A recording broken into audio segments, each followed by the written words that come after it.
important si on veut apprendre les bases du CO2, savoir comment ça fonctionne, comment manipuler, comment comprendre le système, comment ça fonctionne, parce que le but, qu'on vienne l'installer ou qu'on vienne le dépanner, le but c'est vraiment de se projeter dans la machine et de voir la complexité, parce que le CO2 c'est quand même quelque chose qui est assez complexe. Moi personnellement je suis dans la société depuis 2003, donc j'ai pas mal d'ancienneté.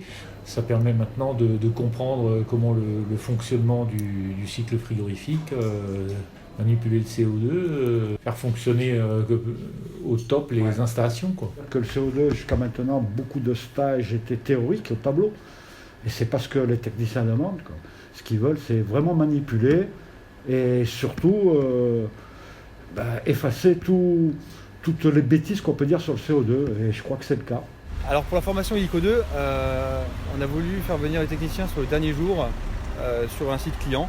C'est vraiment une installation type, de la récupération de chaleur, du négatif, du positif, des meubles, de la chambre froide. C'est ce qu'il y a de plus commun finalement sur la grande distribution aujourd'hui. Donc ça permet de voir avec ce qu'on a appris, faire le tour de l'installation, voir exactement comment ça fonctionne.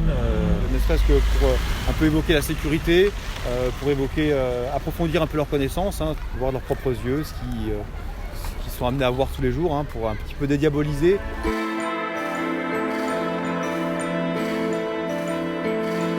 C'est d'enlever toutes les peurs que le technicien peut avoir et de l'aider au maximum, de voir où sont les choses, donc les soupapes, savoir qu'est-ce qui va nous protéger nous et de voir comment il faut manipuler, quoi.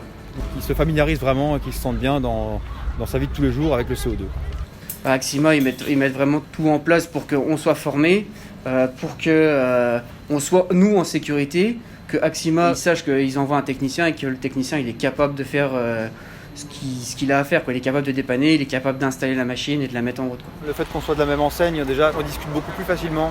On est confronté aux mêmes problèmes, aux mêmes soucis, donc il y a quand même de l'échange. C'est une bonne approche, c'est quoi de mieux qu'un technicien pour parler à un autre technicien. Donc ça fait vraiment une bonne formation, on a des bons formateurs. Ce qui m'a étonné, moi, qui suis de l'AFPA, c'est l'enthousiasme qui est apporté par les techniciens, leur envie d'apprendre.